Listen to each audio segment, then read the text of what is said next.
大家好，我是改良的东元老师。那我其实是从1997年就进入咖啡这个行业，所以到现在已经29年的时间。那我是台湾第一届咖啡大师比赛的冠军。那后来呢，我其实在2006年的时候也写了全世界第一本创意咖啡的书。那个时候其实就运用了很多生活当中的食材去做变化，做一些新式的咖啡的创造。那后来在2024年的时候呢，我又拿到台湾的咖啡烈酒的冠军。那在2025年代表台湾去世界赛拿到世界第3。这个比赛对我来讲，它是全世界最复杂的咖啡比赛。那它也非常考验咖啡师的综合性能力跟应变能力。那这个赛事跟其他赛事有一个很大的不同，就是它公布指定的酒跟指定的设备，其实大概在1个月前才会告诉选手。所以当我们接受到这些资讯之后，我们要在一个很短的时间内去安排后面的比赛的每天的不同环节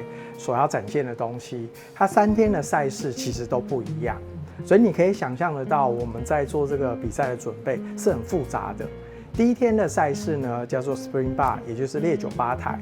那它会公布了3支指定酒或是一些指定的材料，我们会在上场前30分钟才会进行抽签，抽到什么样的材料或是什么样的酒，我们接下来就要用那一支酒跟那个材料来做我们的展演跟作品的这个呈现。那它只有5分钟的时间让我们做准备，6分钟的时间做展演，所以它是非常考验咖啡师的应变能力，还有所谓的综合性能力的状态。那第2天的赛事也就是 Round 1， 也就是初赛，那我们就会必须要设计一款冰的咖啡调酒跟一款热的咖啡调酒。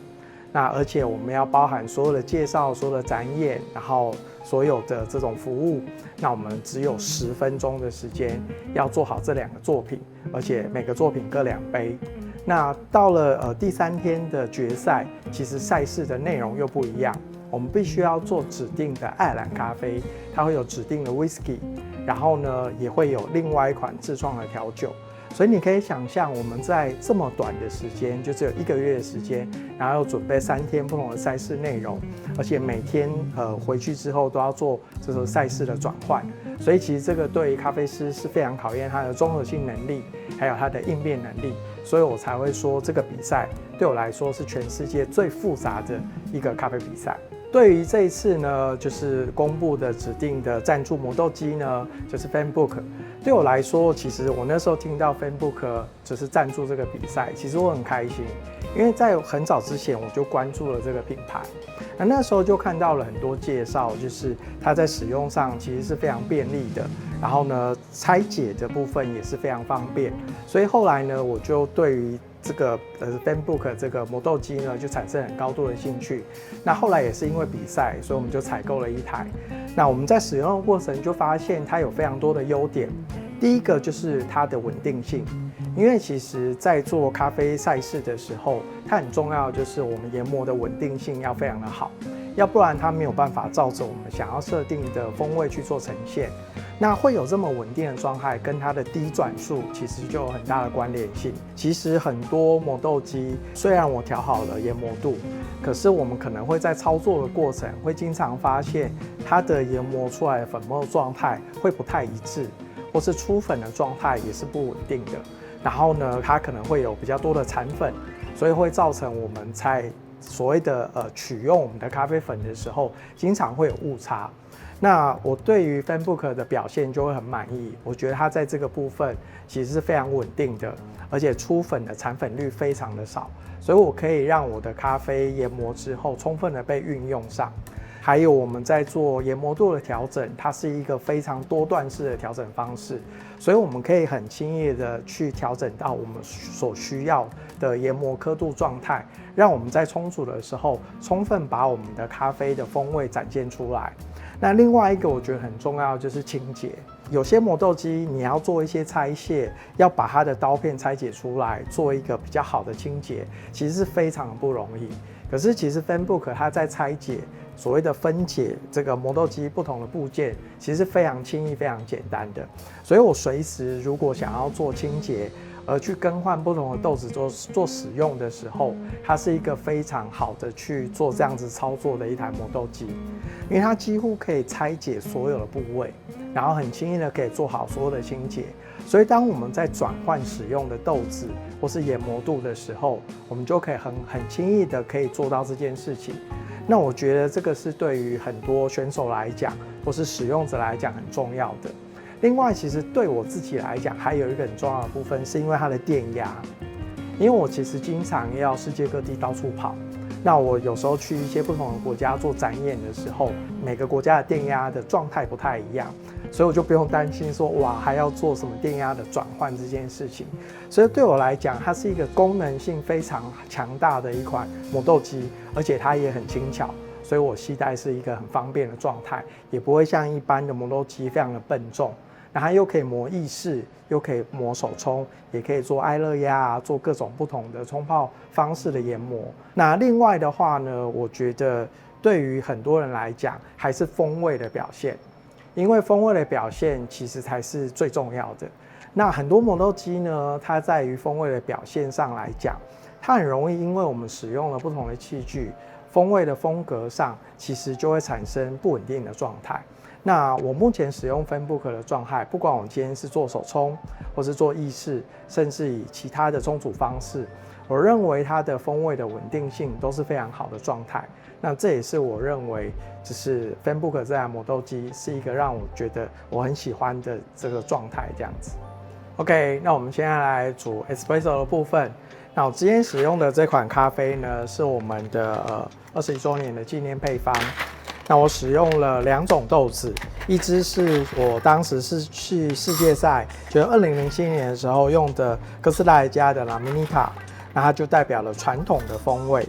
那另外一支呢是一个新式处理法的豆子，那就代表了现在的风味。那我们把2个风味组合在一起，其实就可以呈现出一个把传统跟现代的风味做一个组合的状态。好。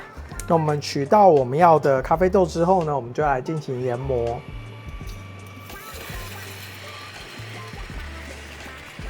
那我们可以用上面的吹球，就可以把里面的残粉做一个更好的吹出。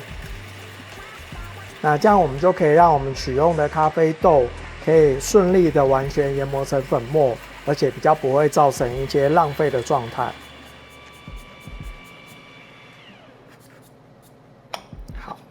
我们把这个接粉环把它拆下来，然后把我们的所有的粉都放到我们的粉杯里。那我们接下来其实就可以让粉杯跟我们的把手的粉碗做一个很好的结合。好，那我们来进行填压。填压之前呢，我们做一下整粉。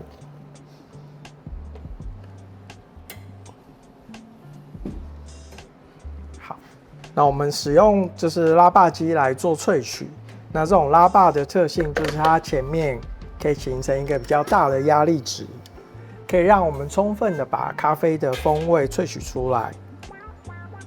那随着它回弹的状态呢，其实它的压力就会做改变，所以到后面呢，压力开始会变小，所以我们其实可以得到一个前段风味更加的鲜明，但是呢，尾段干净度很好的状态。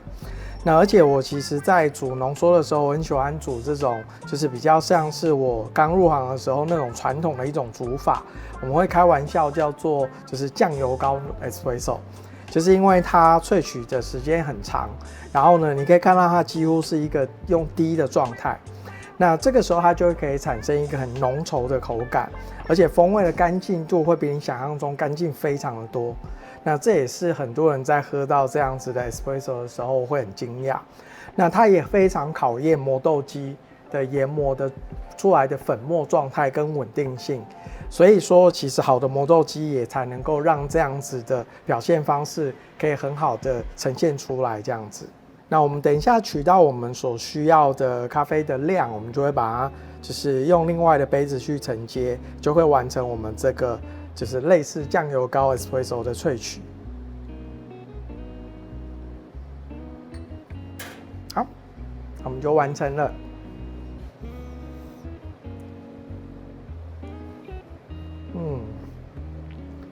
口的时候啊，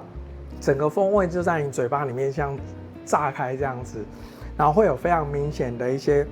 水果类的调性，跟一些那种所谓的发酵感的热带水果的风味，甜感非常的高，然后呢口腔的 body 感非常的好，尾段呢又非常的干净。现在我整个口腔都是咖啡的这种香气，然后跟回甘的这种感受。那我们接下来做咖啡调酒的一个呈现。那我们现在示范的是爱尔兰咖啡。那大家可以看到我面前其实有非常多的材料跟器具，这也代表了我说的咖啡烈酒比赛其实是全世界最复杂的咖啡比赛。那当我们换了一个冲煮方式，所以我们等一下会用一个就是switch 的这个滤杯，就它会有点像是浸泡式的方式来做萃取。所以说呢，我们的咖啡的研磨度也会做改变，所以我们其实可以很轻易的就调整到我们所需要的研磨度的状态。那我现在示范的呢，就是我当时在台湾拿到冠军的时候的一个爱尔兰咖啡的作品。那首先我们先来研磨我们的咖啡。咖啡的部分呢，我们选择的是哥伦比亚，它是一个比较特别的品种，叫 Cedra。那另外的话呢，就是它的处理法是一个比较特别的方式，它是运用了双重发酵。所谓的双重发酵呢，就是它先透过有氧气的状态去做发酵控制，那接下来的话呢，就会用厌氧发酵的状态去做控制，所以它运用了2次的发酵，而让它的这款咖啡呢产生了非常特殊的，有点像是草莓、果酱、黑樱桃，然后呢这样的风味表现。那我们就先把我们的咖啡倒到我们的 switch 里面，然后呢加入我们的热水，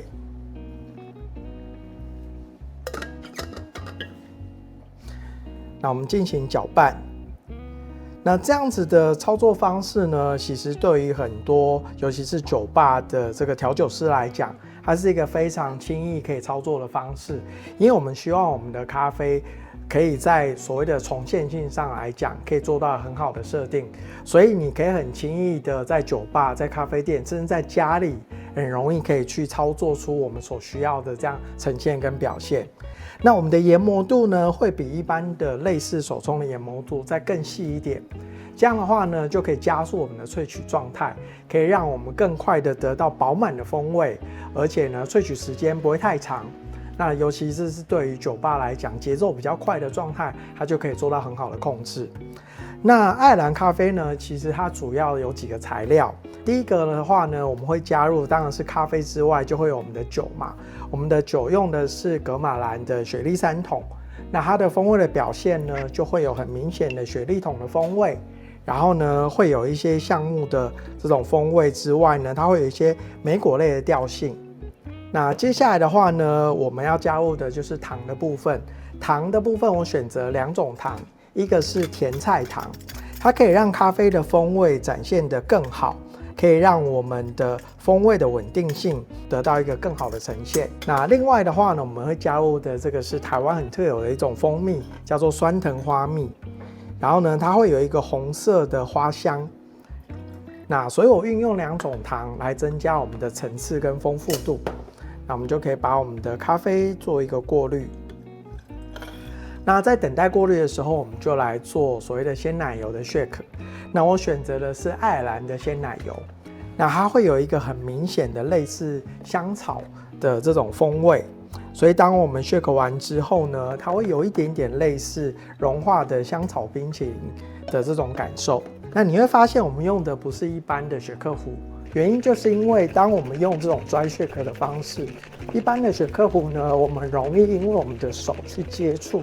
会产生温度的这种加热的状态，所以说呢，我们需要它的温度更加的稳定，所以我们就会以这样子的方式来做一个 dry shake。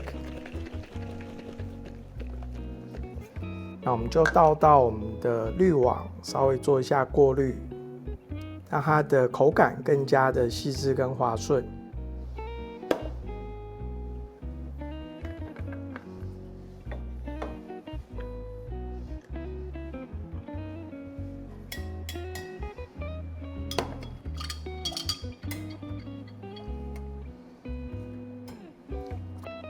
我们接下来做组合的部分。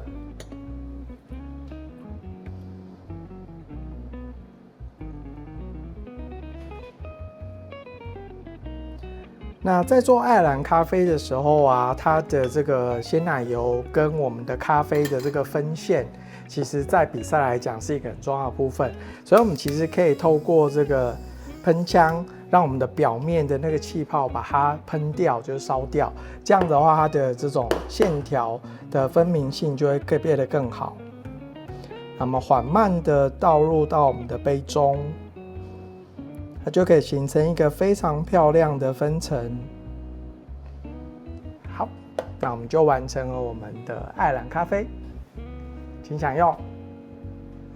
第一口的话会有点像融化的香草冰淇淋，混合着一些就是草莓啊、果酱这种莓果类的风味。那第二口呢，饮用的比例就会改变，它就会有点像是草莓冰淇淋啊、樱桃冰淇淋的这种感受。然后整体的平衡度非常好。那因为一般的传统的就是爱尔兰咖啡都是坚果类的调性嘛，所以我想要呈现一个比较符合现在精品咖啡的想法，就是比较偏水果类调性的这种爱尔兰咖啡。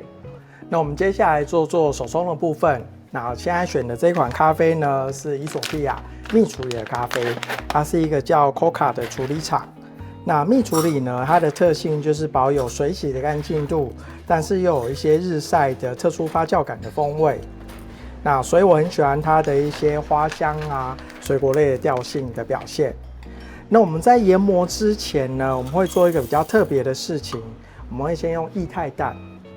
然后呢让咖啡急速降温到将近-200度的状态。这样的话呢，其实就可以让我们在研磨的时候，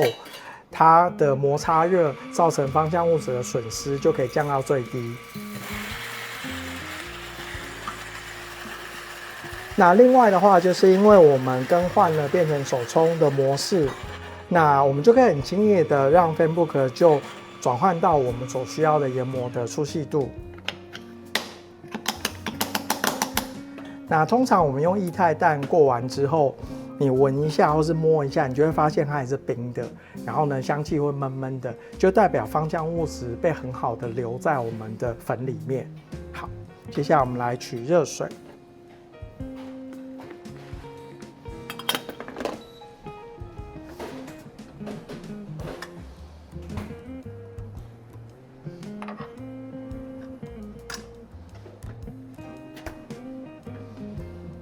我们先来进行焖蒸。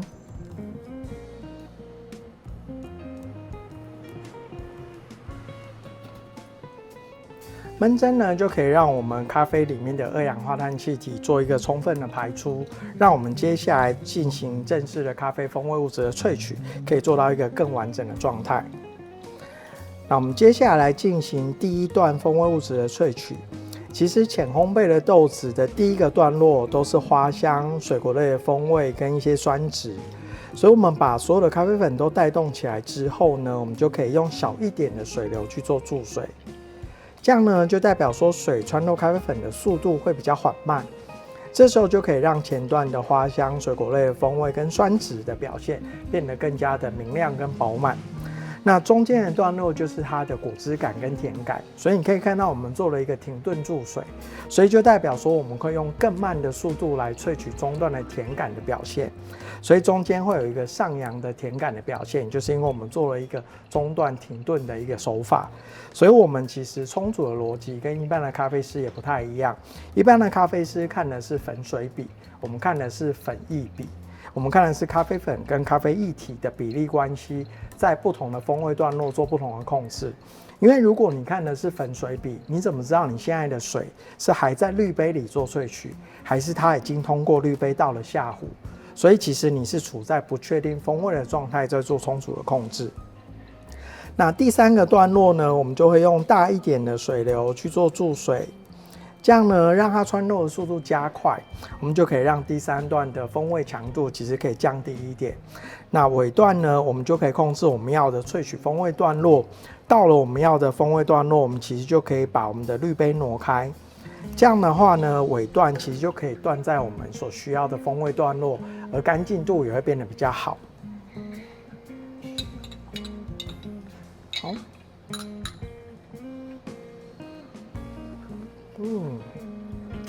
就像我们说的，它会有明显的水果类风味，然后呢会有明亮的这种饱满的这种水果类的果汁甜感。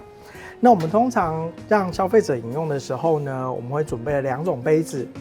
一个是比较窄高的杯型，是玻璃的材质，然后呢它让你闻香会比较容易。那也因为它直身的杯型，所以你喝的时候咖啡的醇厚度会变得比较明显。